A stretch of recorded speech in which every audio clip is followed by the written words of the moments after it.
sobre a questão pilhas e baterias que foi colocado, isso aí trata-se da logística reversa, né?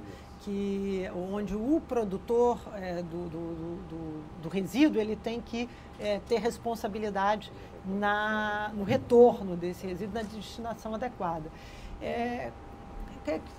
Eu disse um pouco isso, eu fui secretária estadual, não fui secretária municipal, e a questão da coleta do lixo é uma atribuição municipal, então a gente tem que buscar, né, mais educação, mais conscientização, mas também tem que ter os meios, porque muitas vezes a pessoa quer devolver a sua bateria, a sua pilha, ou a lâmpada adequadamente, ou o remédio fora do prazo de validade e não vai encontrar isso. Então, aqui no estado a gente está, mas aí é uma questão, por exemplo, a Estela falou, isso é uma questão para ser regulada nacionalmente, porque é muito complicado você fazer essa regulação, seja no âmbito do município ou do estado, porque os produtos atravessam fronteiras, né?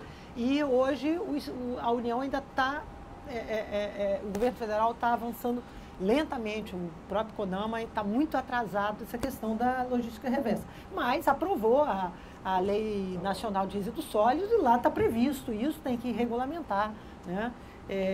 Isso aí. Então, nós não fiscalizamos, a Secretaria Estadual de Ambiente e o INEA não fiscalizam essas estruturas de logística reversa específicas, mas temos política para isso.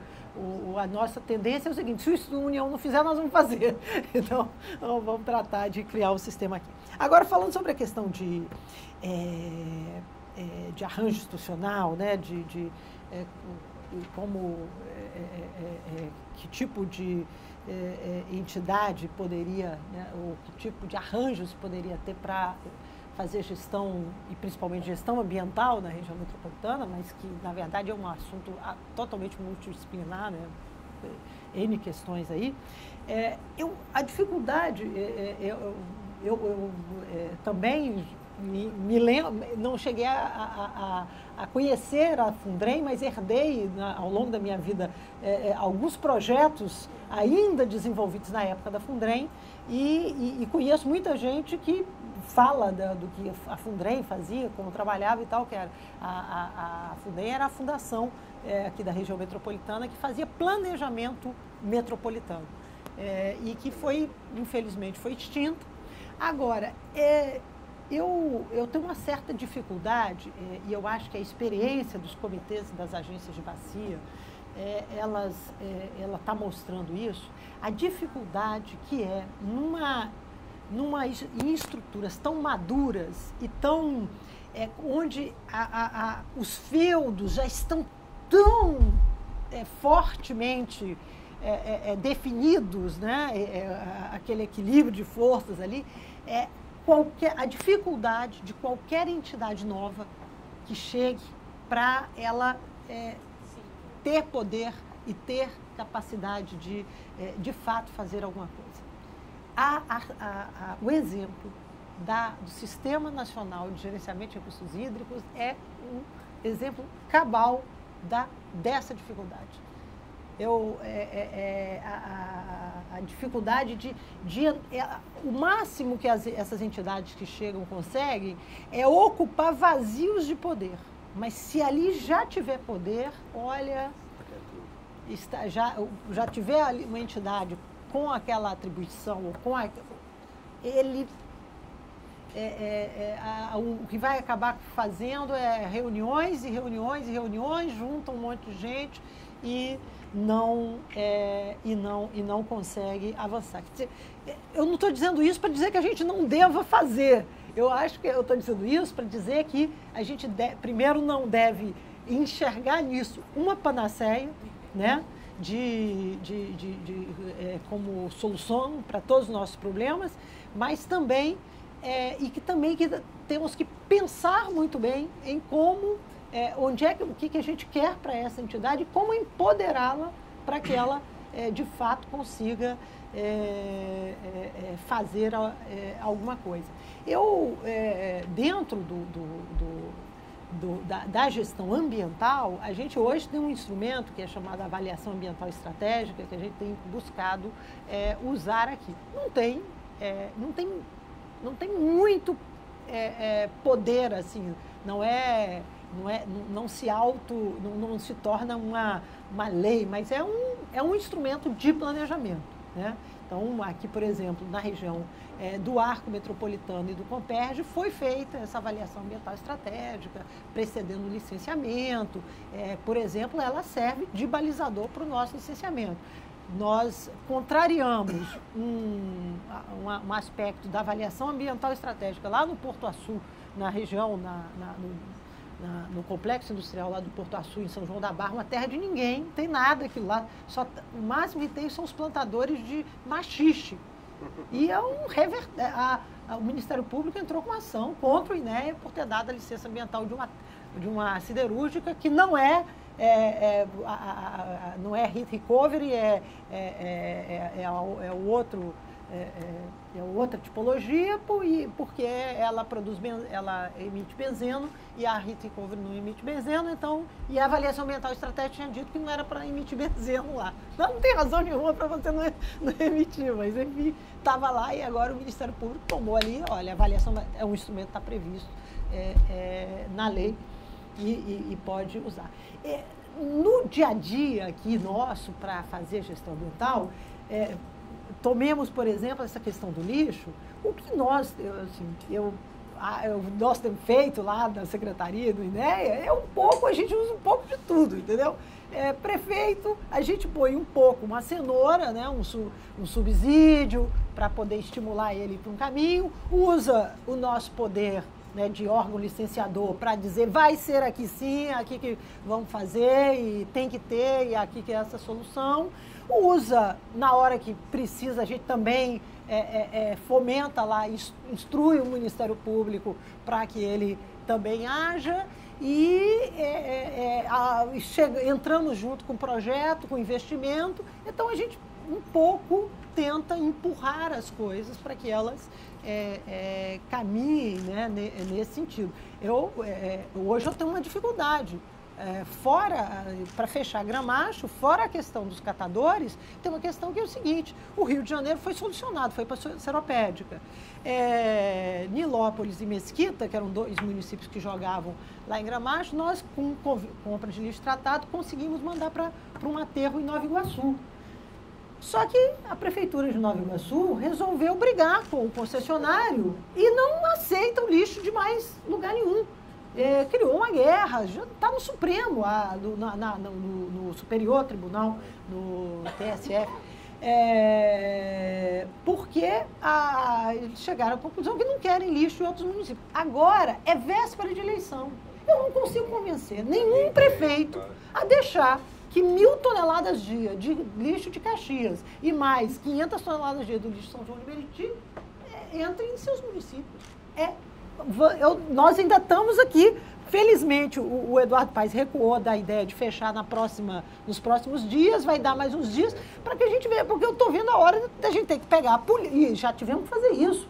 Nós tivemos que pegar a Polícia Militar e colocar lá na estrada, lá em Nova Iguaçu, onde vai para o aterro, para garantir os caminhões. O lixo, quando o Seropédica não estava funcionando, já não podia mais ir o lixo extraordinário para Gramacho, para garantir a entrada do lixo. Mas assim, a ponto de ter que pôr polícia. Então, não é fácil você gerir na ausência de um instrumento, né, como esse. Por outro lado, não é razoável que cada município tenha um aterro sanitário, né, nem do ponto de vista ambiental, do ponto de vista econômico, de solução. E no caso, assim, você pega um município como São João, Mesquita ou Nilópolis, não tem nem onde, nem que quisesse, não tem.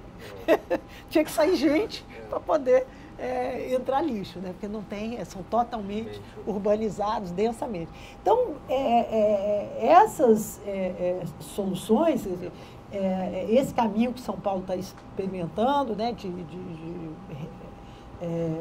recriar essas regiões metropolitanas por lei e dar, de fato, dar poder, é um caminho para se pensar, mas a gente tem que ter esse cuidado porque é muito difícil. Eu não tenho assim, acompanhado muito de perto a experiência de São Paulo dos comitês e das agências, mas mais ou menos, pelo que eu vejo, não difere muito daqui do Rio de Janeiro e das agências e comitês federais.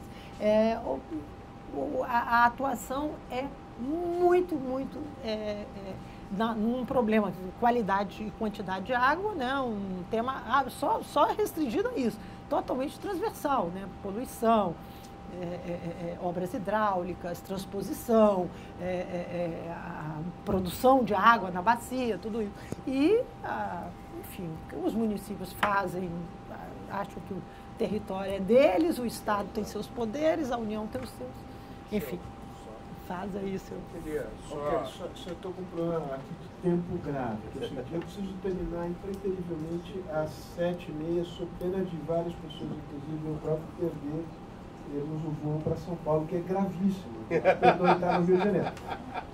Gente, nós como somos daqui, vamos ali no boteco, ele acabou a conversa. Para fazer uma pergunta, e outra pessoa que fez uma pergunta muito breve aqui, que eu vou comentar porque ela não vai ser respondida neste âmbito aqui, pelo que diz respeito estritamente a esse âmbito. Eu pergunto à pessoa, você, exatamente.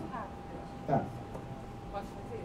Por favor. A Marilene já falou um pouquinho dessa questão da agência, da CICO, não funcionar. E a minha pergunta era para a Estela, na verdade, que razões você identificou que o Comitê Alto GT não assumiu esse papel de grande articulador. Eu queria assim, ouvir de você, sou de São Paulo, o que não dá certo, vamos dizer. Todo o poder aos comitês de bacia. A Marilene deu uma visão ótima, que eu acho interessante. Todo o poder aos comitês de bacia. É o Soviets de bacia. A camarada Estela vai falar sobre o Soviets de bacia.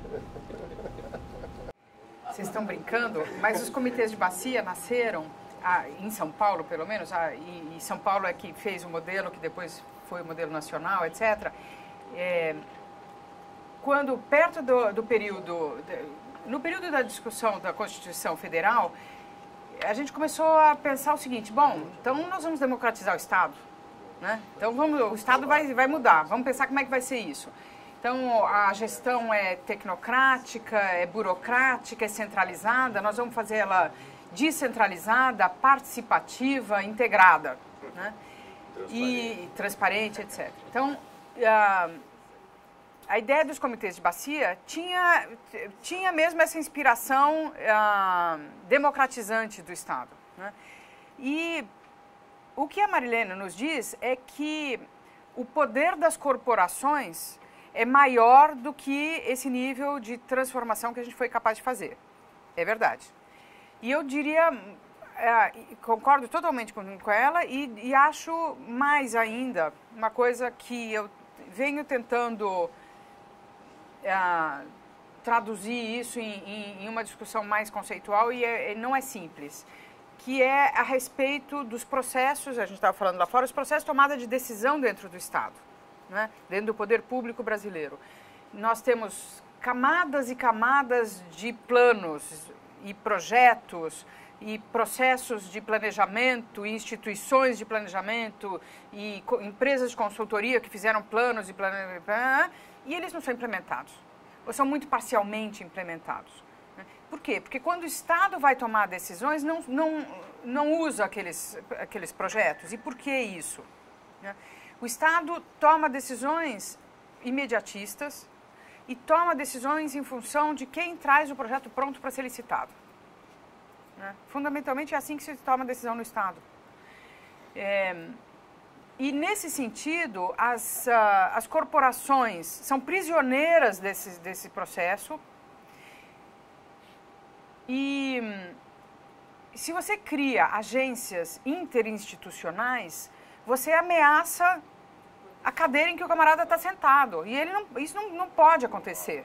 Não pode acontecer, né? O funcionalismo não permite isso. E aí é curioso porque existe uma vasta e muito conservadora estrutura de gestão que aparentemente está lá para defender o interesse público.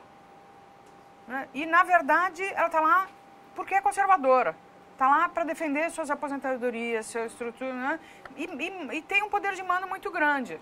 E é muito difícil de ultrapassar isso. Muito difícil de ultrapassar, né?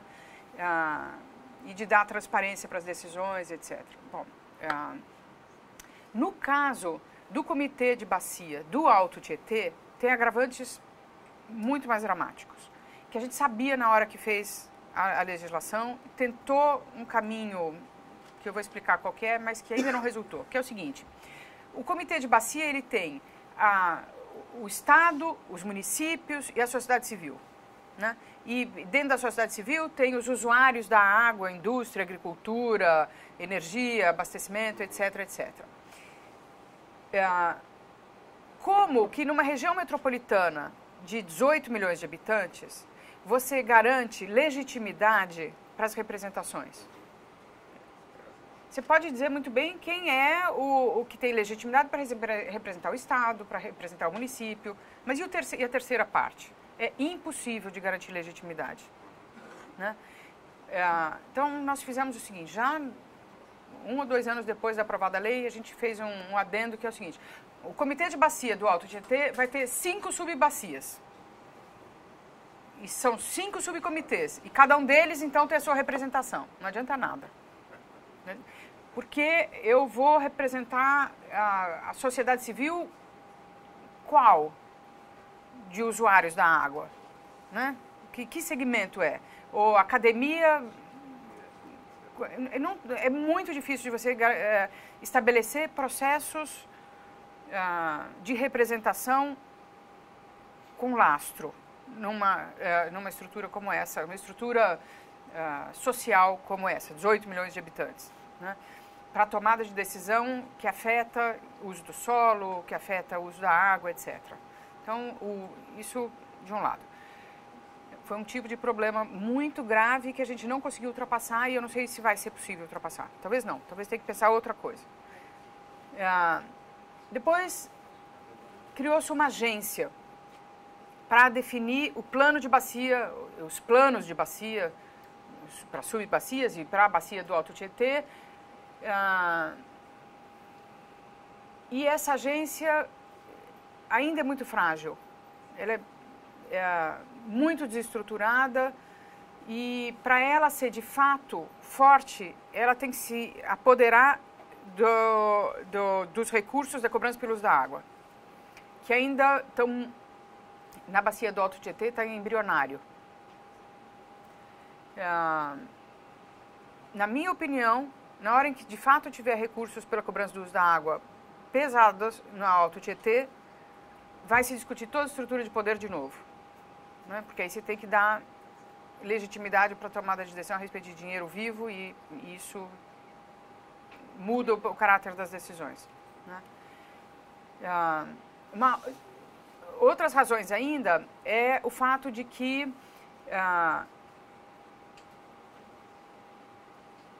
o Estado ainda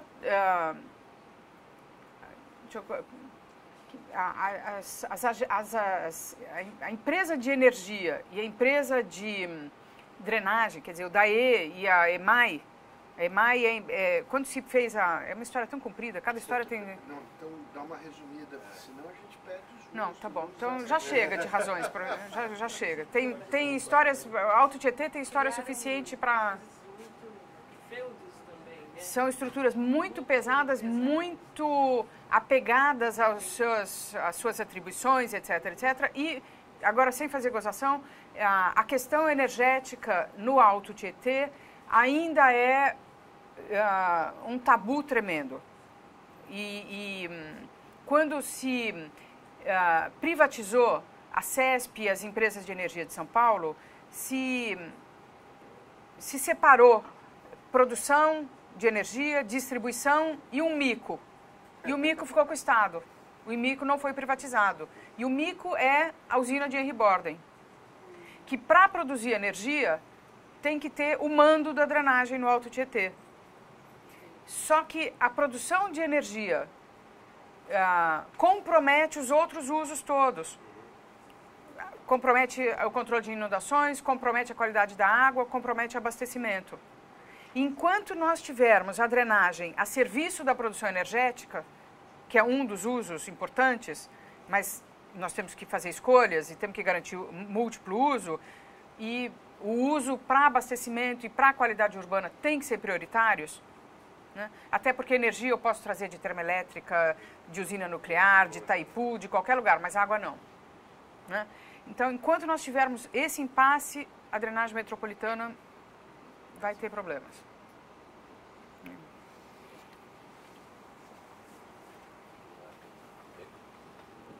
Pedindo escusas aqui, eu vou ter que encerrar o